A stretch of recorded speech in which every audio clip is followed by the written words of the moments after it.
NDA की बैठक में हमने संकल्प लिया था कि हम देश की गरीबी को गरीबों की ताकत से ही गरीबी को परास्त करेंगे।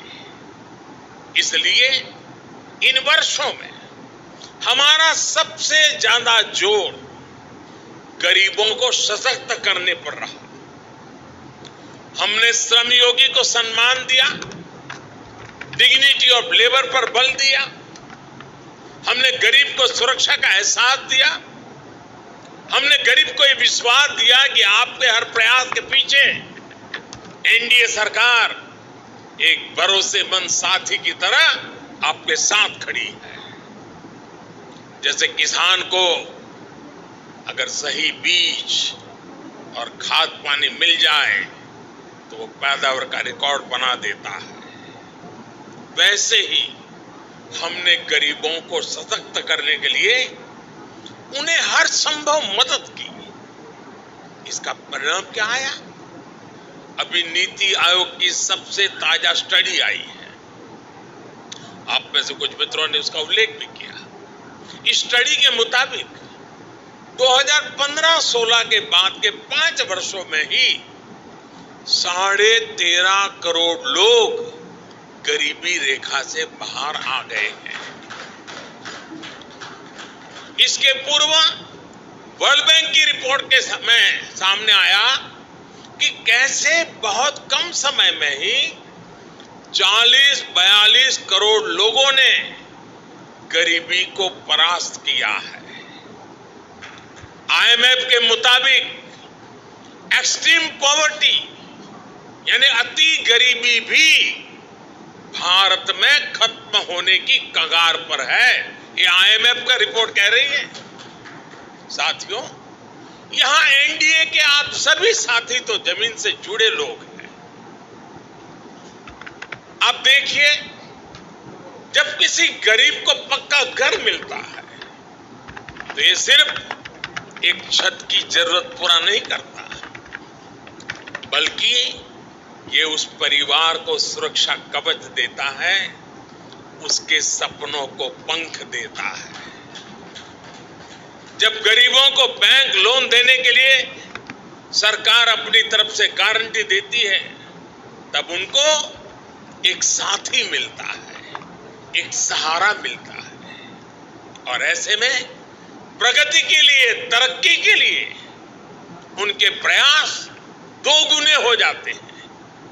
जब गरीब को हम मुफ्त इलाज का भरोसा देते हैं तो उससे एक परिवार ही नहीं बल्कि उसके आने वाली पीढ़ियों का भविष्य भी सुरक्षित हो जाता है।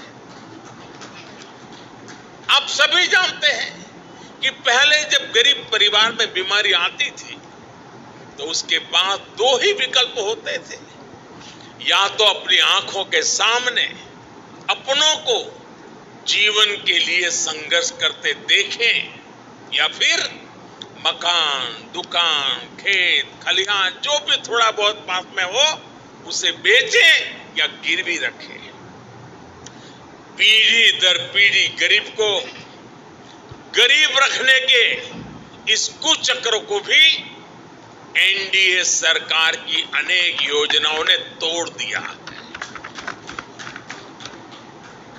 गांधी जी से लेकर बाबा साहब आंबेडकर और लोहिया जी तक सभी ने जिस सोशल जस्टिस की, सामाजिक न्याय की अवधारणा की थी, और मैं समझता हूं हम जो कर रहे हैं वो यही सच्चा सोशल जस्टिस है, सामाजिक न्याय। एनडीए सरकार ने वोट बैंक की राजनीति को विकासवाद की राजनीति में बदला है। ये एनडीए शासन ही है जिसमें छोटे किसानों, रेहड़ी पटरी, फुटपाथ वालों को पहली बार मदद मिल रही है।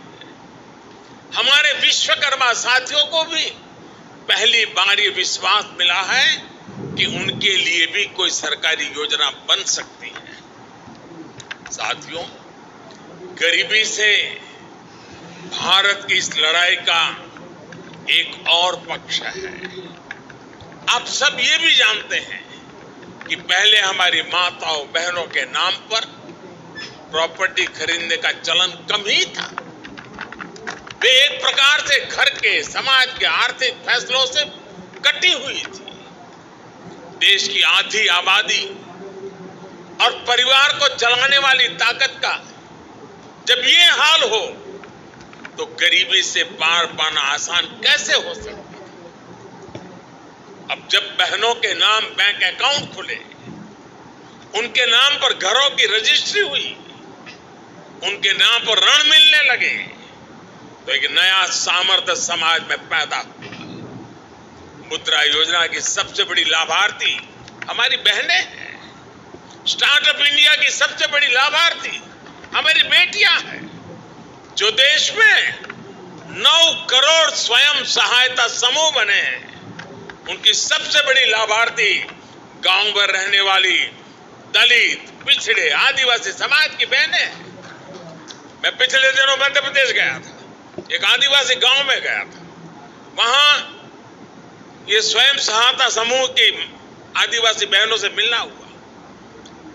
जितने समूह थे उन्होंने कहा अब तो हमारी पहचान है, हम लखपति दीदी हैं।